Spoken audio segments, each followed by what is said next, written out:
The shuttle cut through the darkened sky, its sleek form gliding over a planet that should have been bustling with life. Narvaza, once a shining beacon of human expansion, lay in ruins beneath the dim glow of its dying city lights. Ambassador Leonard Roy sat rigid in his seat, his fingers wrapped tightly around the armrests. The distress call had come hours ago, fragmented transmissions filled with screams, gunfire, and a chilling silence that followed too soon. The cockpit remained deathly quiet. The pilot, a hardened veteran of diplomatic missions, had nothing to say. There were no words for what lay ahead. As the shuttle descended, the capital city, Meridian, came into full view. Fires smoldered between shattered buildings, casting long shadows over streets littered with bodies. The shuttle's thrusters sent plumes of dust swirling over the charred remains of what had once been a vibrant marketplace. The docking bay, where children once played in the open sun, was a wasteland of twisted metal and scattered debris. The ramp extended with a mechanical hiss. Roy stepped down, his polished diplomatic boots sinking into the blood-streaked pavement. The stench of death thickened the air, pressing against his throat. A figure emerged from the ruins, his combat armor caked in dirt and blood. Captain Elias Dunn, one of the few survivors. Ambassador, Dunn greeted, voice hoarse, eyes sunken with exhaustion. "We tried." Roy swallowed hard. He had read the reports, tactical summaries, casualty lists, but nothing had prepared him for the sheer weight of it. He looked past Dunn to the silent corpses lined against a crumbling wall. They were small, too small. Children. His chest tightened. The Zelver had not simply invaded. They had exterminated. Dunn motioned him forward. "There's something you need to see." The streets were unervingly silent. No sounds of survivors, no movement beyond the flickering embers of the ruined colony. As they walked, the enormity of the massacre unfolded before them. Schools, gutted by fire. Homes, collapsed upon themselves. The scent of charred flesh clung to the wind. Roy had witnessed war, had spoken with dictators and warlords, had seen the cost of political miscalculations. But this was something else. Dunn led him to a collapsed building, once a government hall, now little more than a skeletal frame of shattered concrete and twisted steel. A portable hollow display flickered inside, barely functional. "We intercepted a transmission before the bastards left," Dunn said. "You need to hear this." The display hummed, and then the recording played. A woman's voice, trembling, filled the room. Please, he's just a child. He doesn't understand. We're civilians. We're not fighters." A guttural voice, unmistakably Zelver, responded coldly. "You're kind-bred warriors. The Emperor has deemed it so." A child's cry, barely a whimper. The sound of a plasma shot. The woman's scream abruptly cut short. Roy exhaled slowly. The recording stopped. He stared at the blank screen, his vision blurring at the edges. "Do we have a count?" he finally asked. Dunn hesitated. Total population was 50,000. Less than 1,000 made it to the shelters before evacuation. Most of them, he trailed off, eyes flickering toward the bodies in the street. Roy turned away. He had spent his career keeping humanity out of wars they could not win. He had spent years brokering peace, making concessions, swallowing pride. But there was no peace to be made here. No compromise. The Zelver had not attacked a military outpost. They had not struck down soldiers. They had murdered children, laughing as they did so. His breath came slow and measured. His hands curled into fists. Dunn's voice was barely above a whisper. "What do we do, sir?" For the first time in his career, Roy had no words. The weight of diplomacy, of reason, had been stripped from him. There was nothing left but the cold clarity of purpose. A distant noise cut through the silence. A whimper. Roy and Dunn turned in unison. Near the ruins of a toppled transport, a small figure stirred beneath the debris. Roy rushed forward, shoving aside metal plating with desperate strength. Beneath it, a boy, no older than 5, lay curled in a protective ball. His face was smeared with soot, his clothes torn. Roy crouched, his voice gentler than it had been in years. "Hey there, son. You're safe now." The boy didn't speak. He only stared wide-eyed at the ambassador's outstretched hand. A moment passed, and then he moved, slowly, cautiously, placing his tiny, trembling fingers into Roy's palm. Dunn knelt beside them. "We'll get him to the medics." As he lifted the child, Roy turned back toward the cityscape, his gaze falling upon the distant skyline. The Zelver had left their mark, believing that humanity would retreat, would bow, would accept this as another in a long list of tragedies. They were wrong. He reached into his coat, pulling out the insignia that marked him as a diplomat, a symbol of peace, of negotiation, of words over weapons. He stared at it for a long moment, then tightened his grip and snapped it in half. Dunn raised an eyebrow. "Sir." Roy straightened, his voice steady. "Prepare the fleet." Dunn hesitated only a second before nodding. There were no protests, no warnings about restraint. The silence between them was understanding. Humanity had always sought peace. But when peace was met with slaughter, there was only one response left: war. As they stepped back toward the shuttle, Roy turned for one last look at Narvaza. Smoke still rose into the sky, the distant fires flickering against the dark horizon. This would not go unanswered. Not this time. The halls of Terra Prime's High Senate echoed with the hushed murmurs of uncertainty. Over 100 of humanity's most powerful officials sat in the Grand Assembly Chamber, their expressions a mixture of dread and denial. They had seen the footage. Every diplomat, every general, every senator had witnessed the horror of Narvaza's massacre in vivid, undeniable clarity. And yet, many clung to the illusion that this could still be solved with words. Leonard Roy stood at the center of the circular chamber, his hands gripping the edge of the speaker's podium. The weight of his broken insignia rested heavily in his pocket, a relic of a past self who might have begged this room for caution. That man was dead, buried under the ashes of a slaughtered colony. "The time for deliberation is over," Roy began, his voice steady, controlled. "We stand at a crossroads. The Zelver have slaughtered our children, desecrated our worlds, and sent their mockery of an apology. They expect us to cower, to hesitate, to bicker over treaties while they prepare for the next massacre." Chancellor Alric Voss, an elder statesman known for his restraint, raised a hand. "Ambassador Roy, you are advocating for total war against an empire that outnumbers us 3-1. I grieve for Narvaza, as do we all, but—" Roy slammed his hand against the podium. The sound cracked through the chamber like a gunshot. "Then grieve with action, Chancellor. Or shall we compose another apology when the next colony falls? When the next child is executed while begging for mercy?" A ripple of tension passed through the room. Even those who had considered opposing him faltered. The massacre had left its mark. The wounds were too fresh to ignore. A senator from Europa, his uniform stiff with medals, leaned forward. "What do you propose?" Roy let his gaze sweep the room, searching for any sign of weakness, of cowardice. "We declare war. No half measures. No drawn-out sanctions. The Zelver do not respect our laws, our treaties, or our pleas for peace.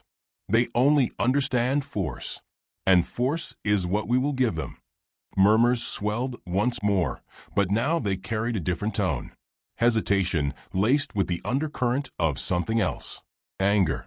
Admiral Rowan Creed, the legendary tactician who had once commanded the Orion fleet, rose from his seat.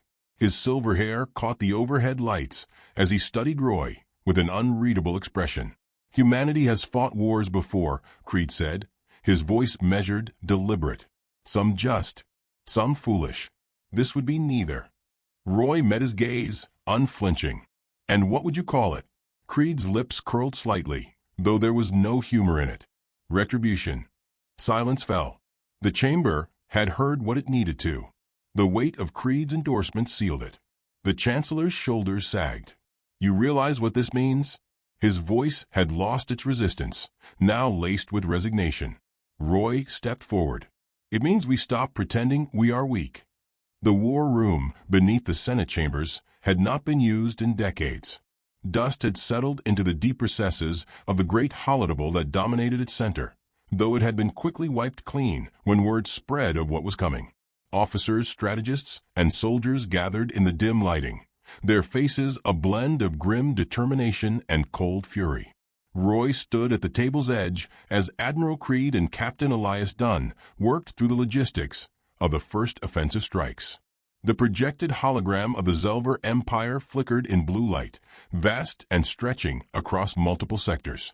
A red streak began forming as Creed mapped out the initial wave of human retaliation.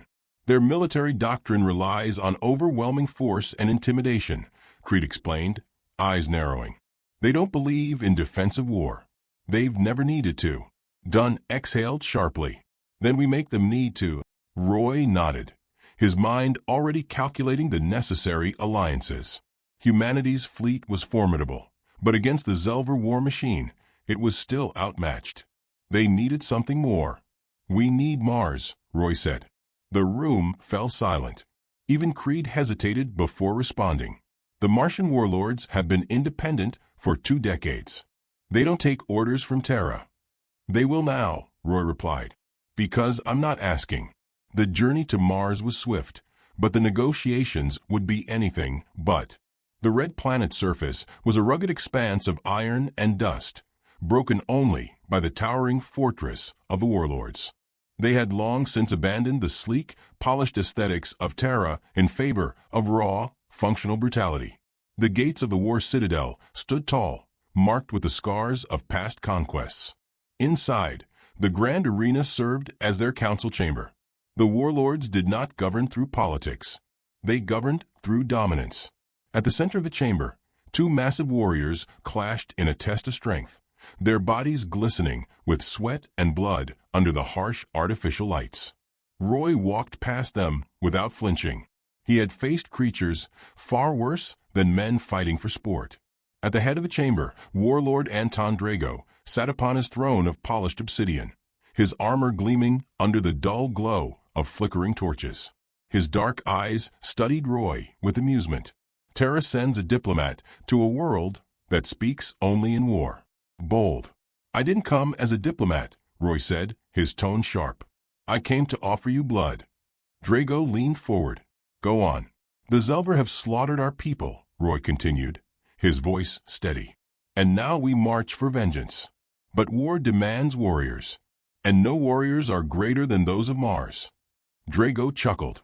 Flattery won't buy my allegiance. Roy stepped closer, his expression hard. Then name your price. The warlord's amusement faded. You want Mars to bleed for Terra? You want us to abandon our independence and fight for a world that abandoned us? Roy didn't blink. No. I want you to fight for something greater than Mars. I want you to fight for humanity. Because if the Zelver are not stopped here, they will come for this world too. And there will be no war. There will only be extermination. Drago studied him for a long moment.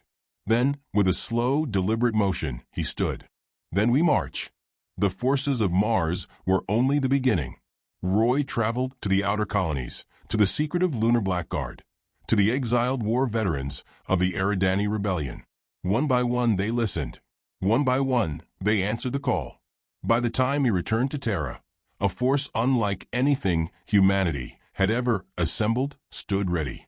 And just in time, because the Zelver had answered. A transmission from the outer sectors awaited him upon arrival. A Zelver emissary stood on the flickering holoscreen, his reptilian features twisted in an expression of mockery. You waste your efforts, human, the emissary hissed. Your fleets are but insects to us. Your warriors, nothing but soft flesh waiting to be crushed beneath our heel. Roy stared at the screen, unshaken.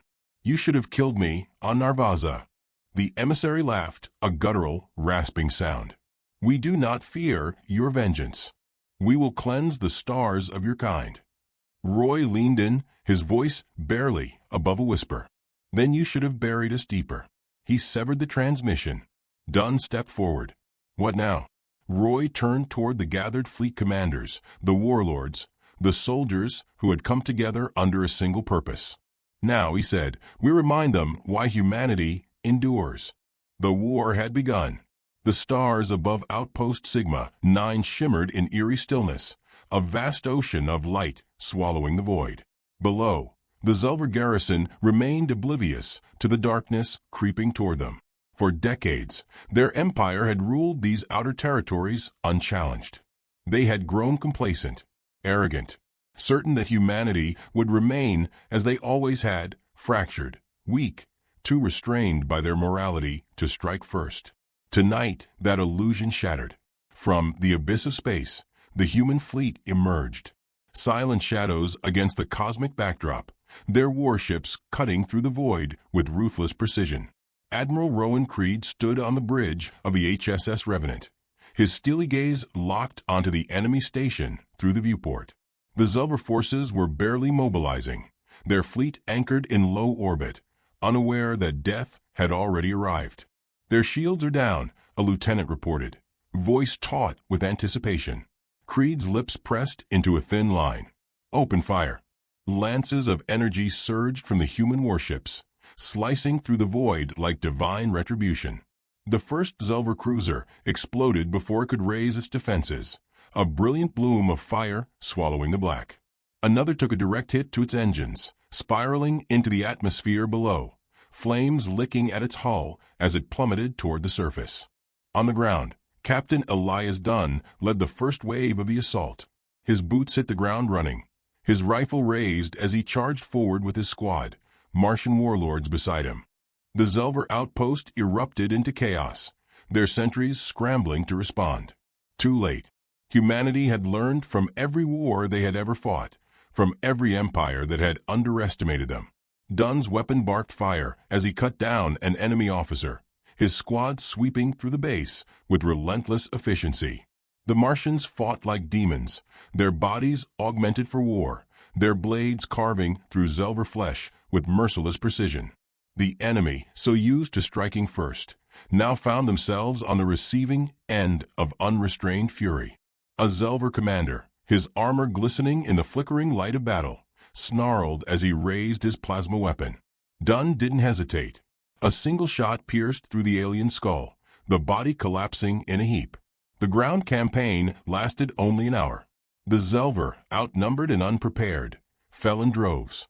Their war machines, once symbols of terror, were reduced to smoldering wreckage. Their banners, once flying high, were trampled beneath human boots. By dawn, Outpost Sigma 9 was a graveyard.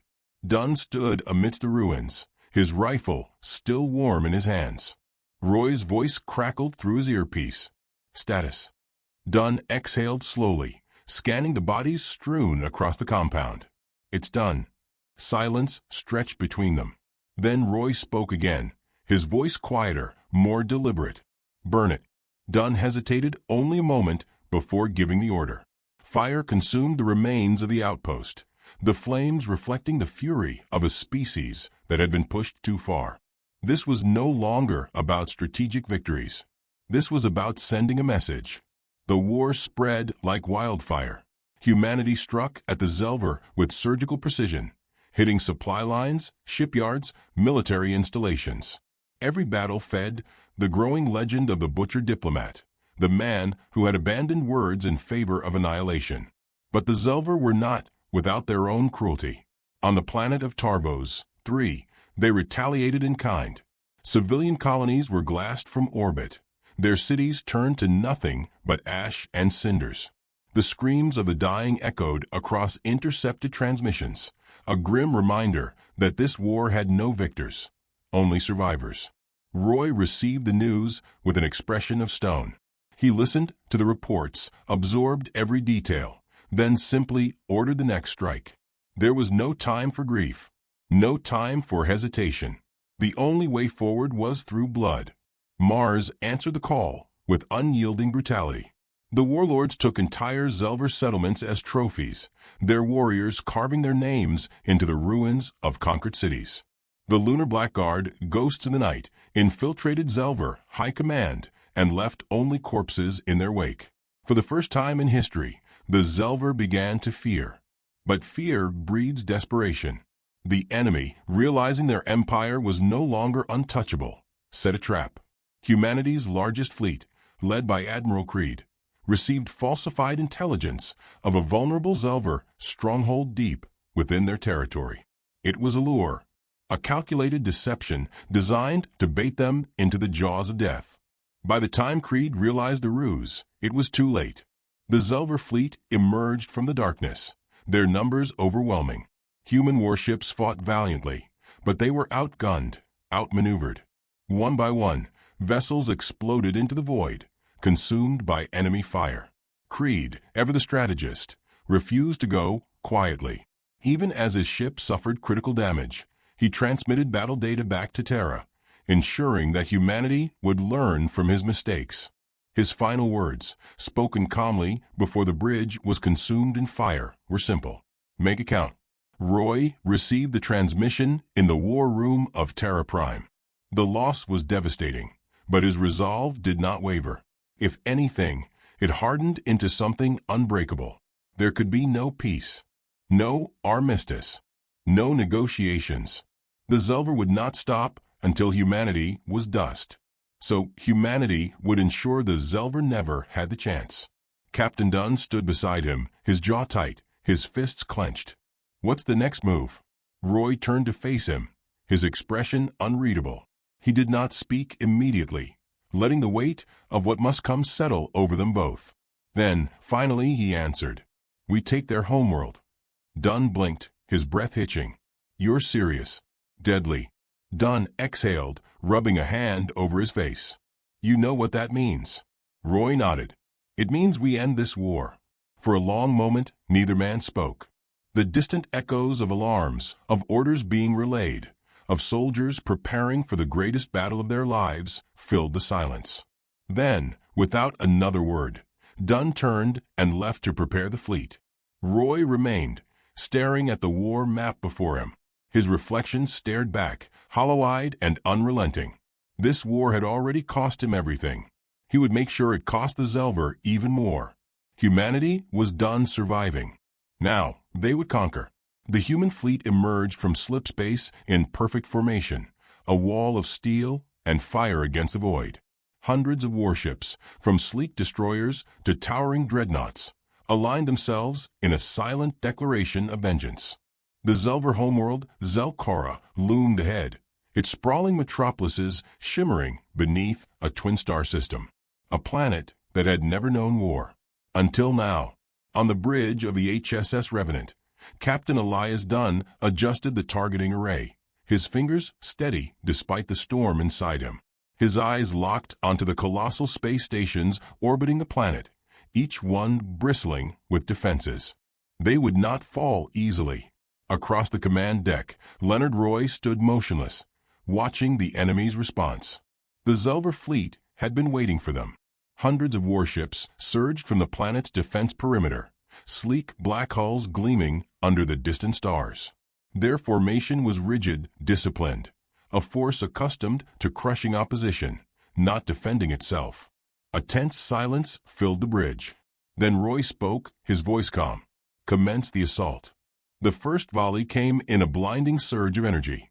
Human railguns and plasma batteries fired as one, slicing through the void, striking at the heart of the Zelver formation.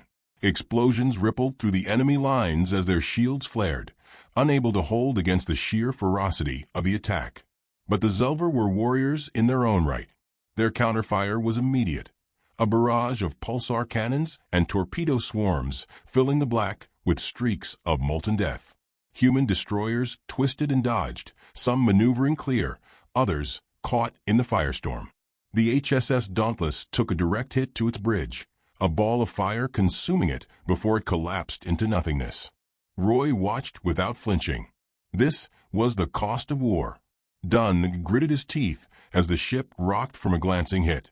"Their planetary shields are still holding," he reported. "We need boots on the ground." "Then we land," Roy said. "Prepare the drop pods." The Revenant unleashed its payload, a rain of armored drop ships hurtling toward the planet. The Martian warlords led the charge, their crimson-clad warriors descending like avenging gods. Behind them, the Lunar Black Guard infiltrated unseen, vanishing into the chaos of orbital bombardments. Dunn and Roy boarded the last transport, strapping in as the ship buckled through the atmosphere. The moment they broke through the clouds, the true scale of the Zelver homeworld became clear. Towering spires of black obsidian reached toward the heavens, vast cities stretching for miles. It was a world of elegance and order, untouched by war. Not anymore. The city below was already burning, explosions rippling through its streets as human ground forces engaged the enemy. Anti-air batteries filled the sky with tracer fire, cutting through drop ships like paper. One exploded beside them, its wreckage tumbling in flames. Their craft hit the ground hard, skidding across shattered stone. The ramp hissed open, and they moved. Dunn's boots pounded against the ruined pavement as he fired into the oncoming Zelver ranks. Their warriors, once thought invincible, fell beneath the relentless assault of humanity's fury. Roy advanced without hesitation, his sidearm a mere formality. This was not his war to fight with a rifle. His war was in the decision that had already been made. They cut through the city, pushing toward the central spire, the imperial citadel, where the Zelver emperor cowered behind his final defenses. Streets turned to war zones, once pristine plazas now littered with bodies. Dunn ducked behind a ruined transport, shouting into his comms. "Blackguard, do you have eyes on the target?" A voice crackled through. Inside the palace, he sealed himself in the throne room. Roy turned to Dunn. "Then we finish this." They pushed forward, relentless. The palace gates loomed ahead, guarded by the last of the Zelver elite. Warriors who knew they would die, but refused to yield. It was a massacre. Dunn's squad tore through them with brutal efficiency, the Martians cutting down anything in their path. The great obsidian doors shattered under the force of explosives, revealing the throne room beyond. Inside, the Zelver emperor stood alone. He was nothing like the warlords Roy had faced before.